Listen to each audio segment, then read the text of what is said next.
So D.H. Lawrence writes this. He says, men are not free doing just what they like or just what they want. Men are only free when they're doing what the deepest self likes. And there's getting down to the deepest self. It takes some diving.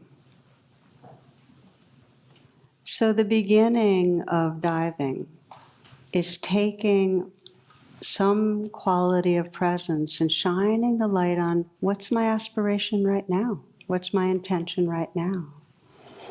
And what that means is that we begin with whatever is arising on the egoic level. In other words, we start where we are. If you want to deepen your intention, start by noticing what your more surface or superficial intention is. I'll give you an example that touched me. A story that touched me is a woman who had had a standoff for decades with her older sibling, her older sister. So this woman was the black sheep of the family. She was impulsive and non-traditional. She was the bad girl. She got in a lot of trouble. When she was younger, she would say the wrong thing and be misunderstood and felt unappreciated. So her sister had always kind of kept a distance and had a kind of a disapproving attitude. And it even got to the point that at one point they got into a really big, bitter argument, and she wasn't invited to her niece's wedding and so on. But what happened was their dad died, and now they were having to take care of their mom, and it forced them together in a way, especially at the holidays. So one Thanksgiving, there they were, and she was a meditator, so she's going to draw on her meditation, and so she wouldn't be so reactive. I know how many of us are about to go to be with family on the holidays, and we think, okay, I'm going to get it together this time, breathe, She kind of did that, And sure enough, they got in a disagreement about their mother's diet, where she had suggested gluten-free, and her sister said, oh, everything has to be according to your philosophy she got into a whole big fit and left the room, and then this younger sister was feeling once again exactly the same thing. Not seen, not respected, not appreciated, disliked. And she asked herself, what's wrong with me? Why can't I make her like me? She doesn't understand me. Went into all of that. And so then she paused and began what I'm describing as diving deeper. She said, okay, so what's my intention here? What is my intention in being in relationship with her? And she was really honest. She said, well, I want her to respect me, and I want her to respect my knowledge, and I want to feel seen, and I want to feel valued. So these are completely reasonable intentions. It's just that they may not serve. They're the level of the ego that wants reassurance. But she named them, and she had a lot of self-compassion for that young place in her that wanted to be seen and respected. And so she did, as we practice often, she felt that young, vulnerable place that wanted to be seen and offered kindness. Her sister wasn't around at that moment. And when she was there for a while with that younger part of her that kind of sourced the ego intentions, she could then say, so what is my deepest intention? What is my deepest intention? And it was in those moments that she could say, I just want there to be a loving connection between us. I want there to be understanding. That became her prayer. And that was really sincere. It had been a lot of years that a lot of stuff got in the way. She just wanted there to be a loving connection. So for the rest of the evening, they were more engaged, and she didn't feel the need to kind of assert her opinion or defend herself. And then months later, they got together for Hanukkah, and there's a lot more ease. And that time, they laughed together over some old family stories. And later that night, her sister confessed she was having a really hard time with her teenage son. And at the end, thanked her for being a good shoulder to lean on and someone to listen to. And she said to me, she said, Tara, I realize that it's not my will, but my heart's will that I most need to be with and be living from. And my will was this demand in some way that she appreciate me, that she see me. And my heart's will was just this longing for love. So this is an example of shifting from an ego intention to really a deep, deep aspiration. Because the reality is when we're with each other, our behavior communicates what level we're living from. Even if we don't say it in words. For this woman, she didn't have to say anything. Her sister was picking up the sense of, I want you to like me, I want you to agree with me. That energy was there. It shifted. But the important thing to say is, she couldn't dive deeper until she had brought compassion to the ego level. Because it's not bad, it comes from vulnerability and it needs attention. So let me invite you to do a reflection where you can explore the diving deeper for yourself, and you'll have the opportunity to just pick one situation that you'd like to be more awake in, okay? Take a moment if you'd like to adjust how you're sitting.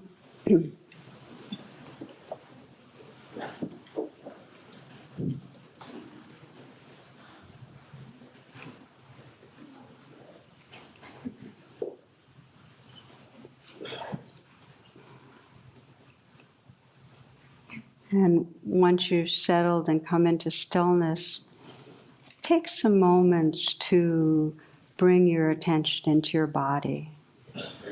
Feel your breath.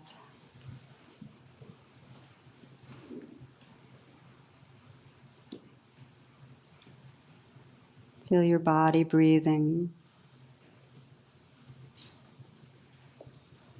Notice if there's any places in your body that want to soften a little, relax a bit.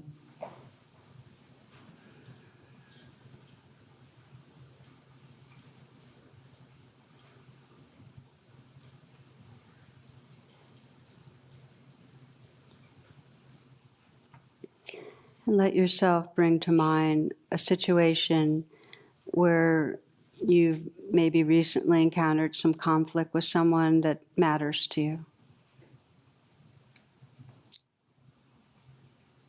And I'd encourage you not to pick something where you feel it's got a lot of real major trauma, it's huge charge, because that might not serve you so well.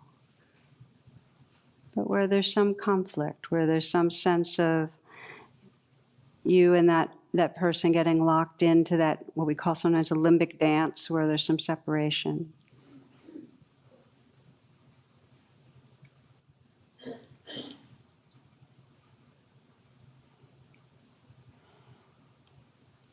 And when you have a situation in mind, allow yourself to go right close into it in your mind's eye. So you can perhaps see the other person visually or hear their voice and sense their tone and their message and sense what came up in you, what's going on.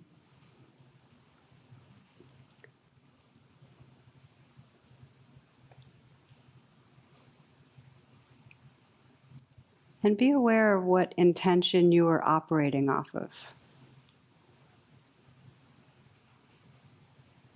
In the moments of being caught in conflict, what was it you were wanting or fearing, trying to make happen?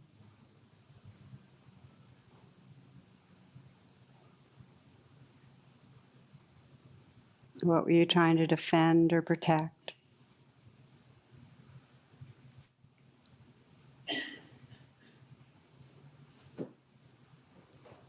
And you might notice how that went for you, operating off of that intention. What was the effect? Without adding judgment, just notice. This is a chance to really witness and deepen your understanding.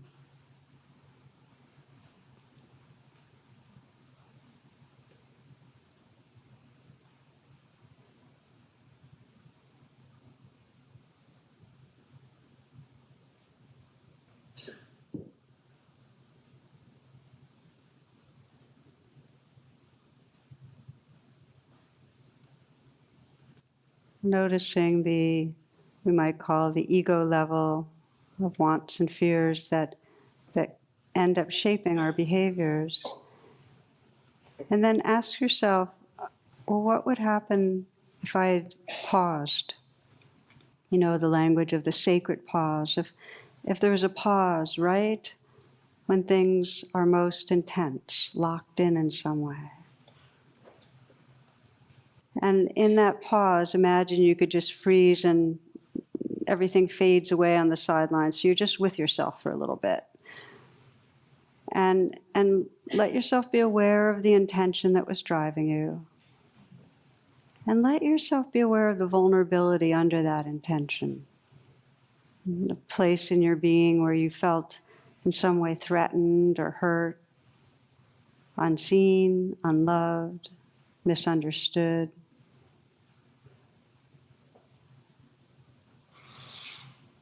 So you're sensing the vulnerability, the feelings underneath that were really driving things. And as you do that, it might help to put your hand on your heart so you're accompanying yourself. You're sending a very kind attention to the place inside that was vulnerable and really where the ego intention was coming from. And to the degree that you can consciously send inwardly real care and kindness to your own being. It's rather than any judgment towards the reactive self, there's really kindness. You wouldn't have been in reactivity if there wasn't something difficult. So just sending some kindness and seeing if you can just let it soak in to the place that is upset.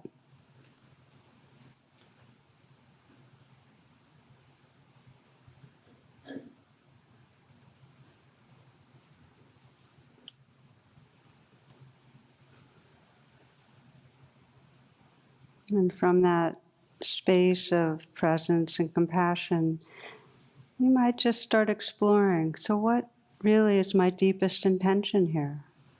What most matters?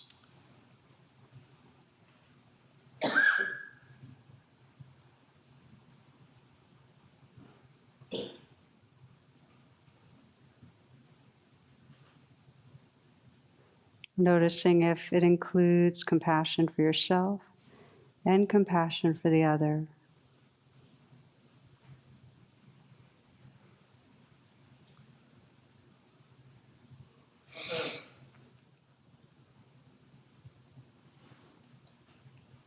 And let it be your heart's prayer. Let that be a sincere aspiration.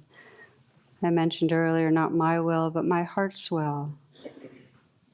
Let it be your liberating aspiration so that you can imagine re-entering the situation with this other person with the kind of courage and clarity and inner sense of self-intimacy with your own being that allows you to feel an integrity, that there's enough tenderness for you to be sensitive. And just notice what might be possible.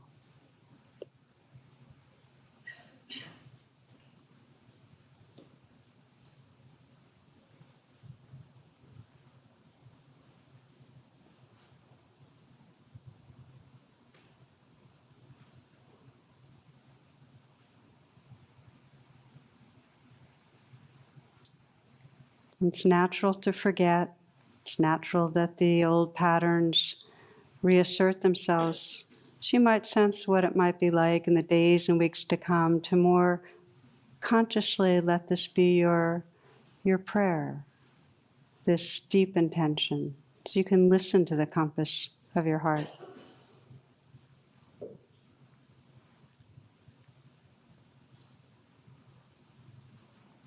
Many find that trance of reactivity starts diminishing as they learn to pause, pay attention to what's going on, the current level of intention, bring kindness, and then dive deeper.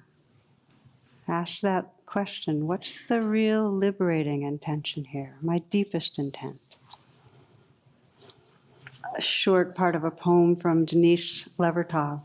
She's addressing this to the Creator, to God, to the Lord. She says, I stopped to think about you, and my mind at once like a minnow darts away, darts into the shadows, into gleams that fret unceasing over the river's purling and passing. Not for 1 second will myself hold still, but wanders anywhere, everywhere it can turn.